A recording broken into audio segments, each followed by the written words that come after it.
आज छात्रों, आज के इस वीडियो में हम बात करेंगे मानव में निषेचन या फर्टिलाइजेशन इन ह्यूमन।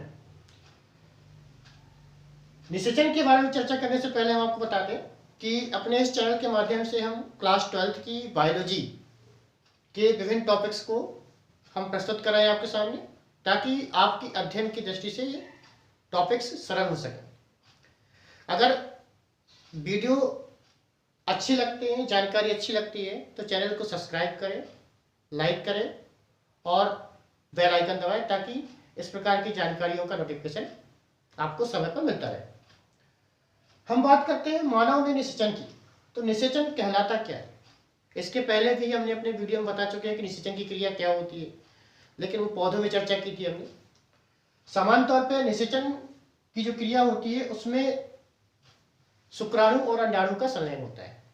क्या होता है? शुक्राणु और अंडाणु का संलयन होता है और संलयन की क्रिया के फलस्वरूप क्या बनता है? जाइगोट बनता है। अब शुक्राणु अंडाणु कहलाते क्या है, ये हम पिछले वीडियो में पढ़ चुके कि शुक्राणुओं का निर्माण शुक्राणु जनन के फलस्वरूप होता है, यह सिर धड़ पूंछे फटा होता है, बताया था।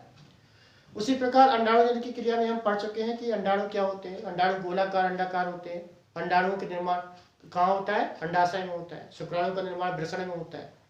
तो ये नर युग्मक को हम शुक्राणु कहते हैं और मादा युग्मक को अंडाणु कहते हैं। तो नर युग्मक और मादा युग्मकों के संलयन के फलस्वरूप जब दोनों को मिलाते हैं तो क्या बनता है? जाइगोट बनता है। और जाइगोट बनने की क्रिया को हम क्या कहते हैं? निषेचन कहते हैं।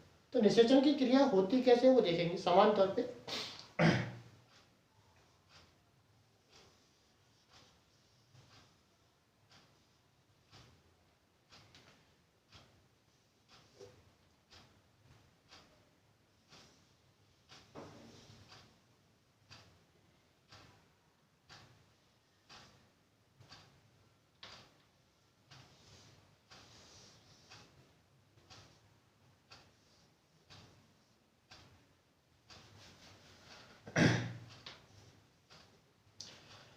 सामान्य तौर पे अगर हम बात करें तो ये अंडाशय है और ये फिम्बरी संरचना होती है। अंडाणुओं का निर्माण यहाँ होता है और ये भी अंडाशय, ये फिम्बरी कहलाती है। यहाँ अंडाणु का निर्माण होता है, अंडाशय।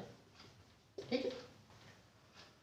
ये मादा जनन तंत्र के कुछ भाग को बनाने की कोशिश की है। इसमें क्या होता है कि ये जो अंडाशय है, ये अंडाशय, इनमें बारी बारी से अंडाणुओं का निर्माण होता है। क्या होता है? बारी बारी, एक महीने इसमें होगा तो एक इसमें अल्टरनेट क्रम में, एक साथ नहीं होता। और जब नर तथा मादा मानव में क्या होता है? कॉपुलेशन की क्रिया होती है। तो कॉपुलेशन की क्रिया अर्थात मैथुन की क्रिया होती है। तो मैथुन की क्रिया के फलस्वरूप शुक्राणुओं को मादा की योनि तक पहुंचाया जाता है। ठीक है। शुक्राणु गर्भाशय तक पहुंचते हैं, ये गर्भाशय कहलाता है। ठीक है। यहां से ये क्या है? शुक्राणु आते हैं और अंडाणु का निर्माण यहाँ होता है। तो ये अंडाणु यहाँ से रिलीज होते हैं, अंडाणु यहाँ आते हैं। ठीक है। ये कहलाती है फैलोपियन ट्यूब। क्या कहलाती है? फैलोपियन ट्यूब है, अंडवाहिनी है। ठीक है। तो ये शुक्राणु है, ये शुक्राणु आ रहा है। तो शुक्राणु को कॉपुलेशन की क्रिया, मैथुन की क्रिया द्वारा मादा की योनि में पहुंचाया गया और योनि से ये कहाँ पहुंचे? अंडवाहिनी या कहें फैलोपियन नलिका के पास पहुंचे, जहां पर क्या है? अंडाशय द्वारा उत्सर्जित अंडाणु उपस्थित है।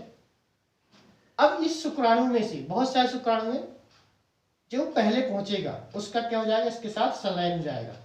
ये संलयन हो जाएगा। संलयन की क्रिया कैसी होती है? मान लीजिए ये अंडाणु है, ये अंडाणु है, इसके चारों ओर ये इस प्रकार का कह सकते हैं, ये फॉलिकल सेल का बना हुआ कोरोना रेडिटा पाया जाता है। तो जब शुक्राणु सबसे पहले जाएगा, जो शुक्राणु सबसे पहले जाके इसके कोरोना रेडिटा से धसेगा, ये सबसे पहले आके धसा। इसी प्रकार बहुत सारे आके धसेंगे। तो जो पहले आएगा, जो सबसे पहले आएगा, उसके एक्रोसोम के द्वारा एक प्रकार के रसायन का स्त्राव किया जाएगा, जिसे हम स्पर्म लाइन कहते हैं। क्या कहते हैं? Sperm lysine. क्या कहते हैं? स्पर्म लाइसिन कहते हैं, लाइसिन। ठीक है। ये एक्रोसोम के द्वारा स्त्रावित एक प्रकार का रसायन है जो क्या करता है? अंडाणु की भित्ति को गलाने का कार्य करता है और साथ में जोना पेल्सिडा को गलाने का कार्य करता है। फलस्वरूप जो अंडाणु का केंद्रक है और शुक्राणु का केंद्रक है ये आपस में संलयित हो जाते हैं और एक क्या बनाते हैं, जाइगोट बनाते हैं। ये क्या बन गया, जाइगोट बन गया। ठीक है, तो जाइगोट बनने की क्रिया, जो जाइगोट बनी तो इस क्रिया, इसके बनने की क्रिया को हम क्या कहते हैं, निषेचन कहते हैं। ठीक, कैसे समझेंगे को कि नर तथा मादा युग्मक अर्थात शुक्राणु और अंडाणु के संलयन की क्रिया से जाइगोट बनता है, तो जाइगोट बनने की क्रिया को हम निषेचन कहते हैं। अब निषेचन की क्रिया में होता क्या है कि सर्वप्रथम नर तथा मादा युग्मक क्या करते हैं, लैंगिक संसर्ग करते हैं, जिसमें कॉपुलेशन की क्रिया अर्थात मैथुन की क्रिया होती है। मैथुन की क्रिया के फलस्वरूप शुक्राणुओं को शुक्राणुओं को क्या कहते हैं, वीर्य के द्वारा, वीर्य के साथ कहाँ पहुंचाया जाता है, मादा की योनि पहुंचा दिया जाता है। योनि से शुक्राणु गति करते हुए कहाँ पहुंचते हैं, अंडवाहिनी उपस्थित, पहले से उपस्थित किसके पास, अंडाणुओं के पास पहुंचते हैं और अंडाणुओं से संलयन करते हैं। तो संलयन की क्रिया में क्या होता है कि शुक्राणुओं के एक्रोसोम में पाया जाने वाला विशेष प्रकार का एंजाइम स्पर्म लाइन क्या करता है, अंडाणु की भित्ति को गलाने का कार्य करता है, जिससे जोना पेल्सिडा भी गलते हैं, जोना पेल्सिडा की भित्ति भी गल जाती है और शुक्राणु का केंद्रक और अंडाणु का केंद्रक आपस में संलयित होकर क्या बनाता है, एक जाइगोट बनाता है। और यह जाइगोट कैसा होता है, 2n होता है अर्थात द्विगुणित होता है, क्योंकि n एक इसका था और एक इसका, दोनों का मिलकर n क्या हो गया, 2 गुणित हो गया, द्विगुणित हो गया। ठीक है, तो इस क्रिया को क्या कहते हैं, हम निषेचन कहते हैं। निषेचन की क्रिया में बना जो जाइगोट है आगे क्या करता है, विदलन की क्रिया करता है। अब विदलन की क्रिया कैसे होगी ये हम आपको बता आगे आने वाली वीडियो में इसकी जानकारी देंगे। ठीक है, यहाँ पे निषेचन की बात की तो निषेचन का जो कहें कि अब सबसे पहले बताने वाले वैज्ञानिक कौन थे, तो आप बता सकते हैं स्ट्रॉसबर्गर नामक वैज्ञानिक ने बताया था निषेचन के बारे में। पूछा जाता है कि मानव में निषेचन की क्रिया कहाँ होती है, तो आप बताएंगे फैलोपियन नलिका में होती है। कहाँ होती है, फैलोपियन नलिका में होती है। अंडाणुओं का निर्माण कहाँ होता है, अंडाशय में होता है। ठीक है, उसके बाद पूछा जाता है कि शुक्राणु निषेचन की क्रिया में भाग लेने वाले शुक्राणु अंडाशय की भित्ति को गलाने के लिए किस एंजाइम का इस्तेमाल करते हैं, तो आप बताएंगे स्पर्म लाइन। ये किसके द्वारा स्थापित होता है, शुक्राणुओं के एक्रोसोम के द्वारा। ठीक है, इस प्रकार निषेचन की क्रिया कैसे होती है हमने ये जाना।